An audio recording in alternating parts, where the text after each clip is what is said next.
Hello and welcome to the State Draft. I am Purva Chitnis, Assistant Editor with The Print. Today we will be discussing about the newsmaker this week, that is Union Minister of State Muralidhar Mohan. From a RSS Karyakarta, he became the face of BJP in Pune.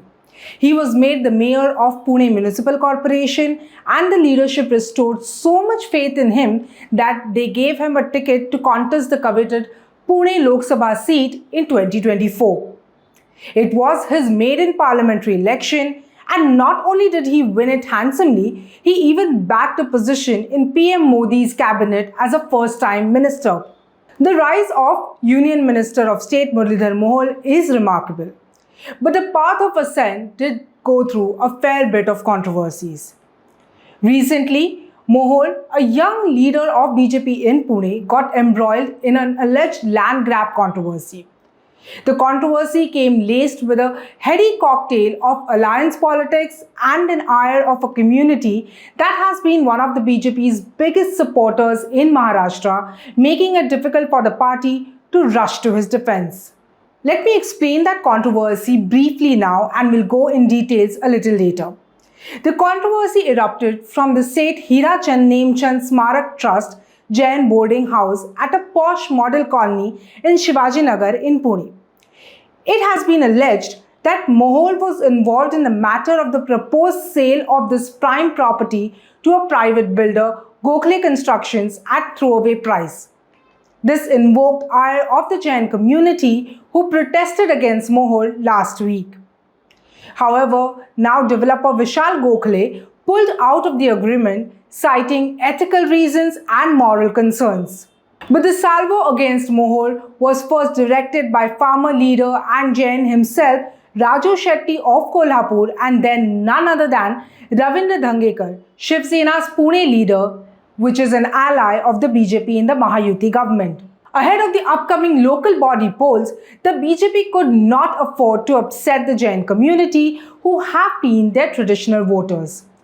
This is one of the reasons why Devendra Fadnavis, to whom Mohan is considered close, did not rush to his defense.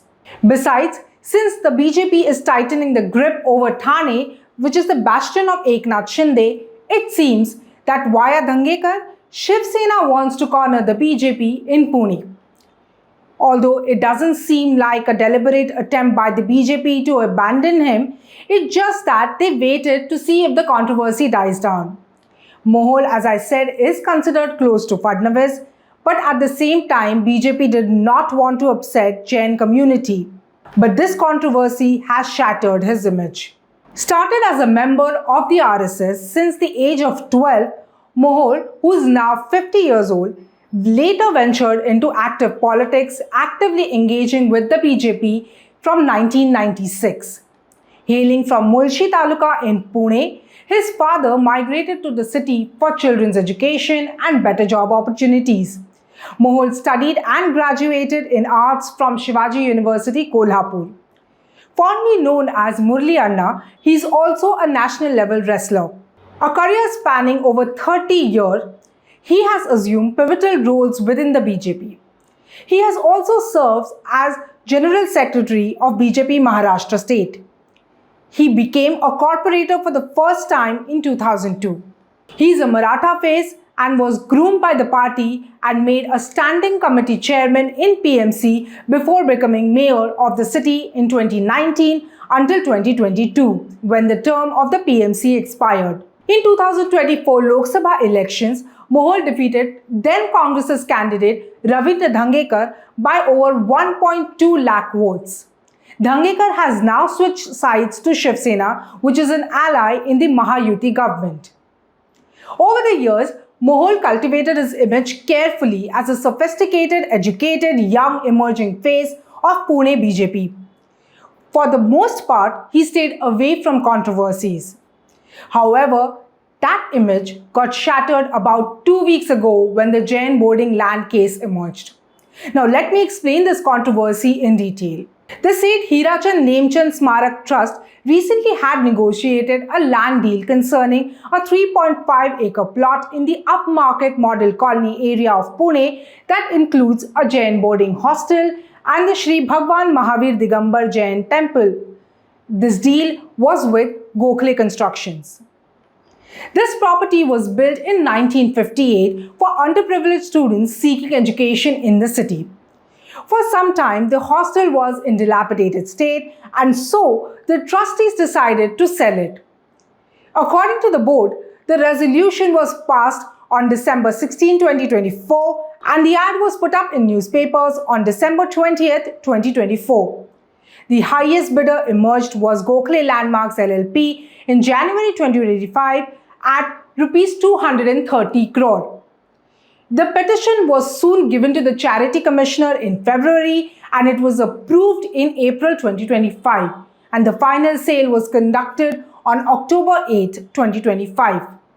Now, as per Mohol's affidavit, he was partner with Gokhale Firms LLP, and so he used his influence and pressure to get the deal signed by Gokhale Builders is the allegation against him. However, in his defense, he told the media, and I quote, "There were two LLPs with Gokhale. Both were partnership firms. In 2023, Vishal Gokhale created two LLPs. In 2024, I withdrew my name from the partnership. I resigned on November 25th, 2024. At that time, there was not a single rupee transaction between us. I withdrew my name from the partnership a good 11 months before the sale deed for the property was finalized by the builder and the trust, and therefore the allegations against me are baseless. It is disheartening to see such false allegations being made against me." Now, meanwhile, the Jain community has approached the Bombay High Court against this deal. And in Pune last week, Jain community people gherowed Mohol when he had come to meet Jain Muni Acharya Shri Guptinandji Maharaj. He assured them that the matter will be resolved by November 1. But meanwhile, on October 27th, Union Minister Amit Shah landed in Mumbai for an event. Mohol went to the airport to receive him. And the same night, Gokhale Builders sent out an email to Jain boarding trustees that they are withdrawing from this deal.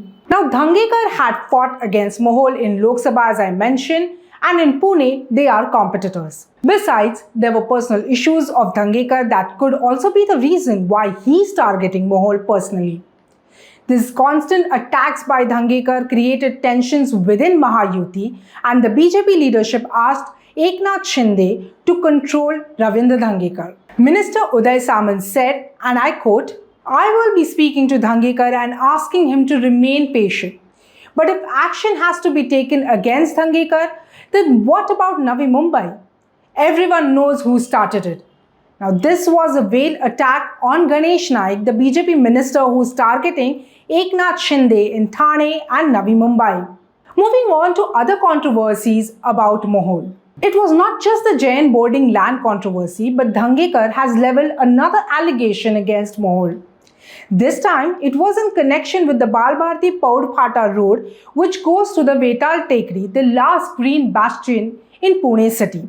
Dhangekar alleged that Mohol was instrumental in using his influence as a mayor to help builders develop projects in environmentally sensitive zone.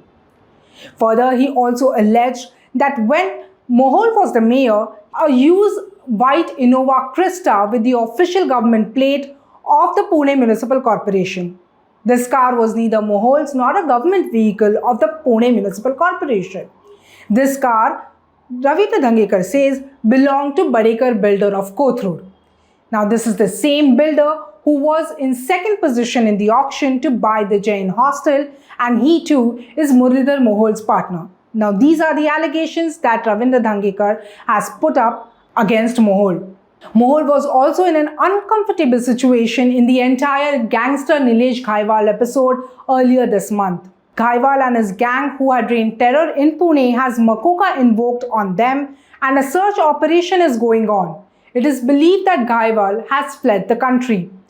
When Mohol was asked about this in a press conference earlier this month, he decided to walk away. For now, although this Jain boarding hostel controversy has died down, but for BJP, it is a tightrope act to balance allies and its vote bank.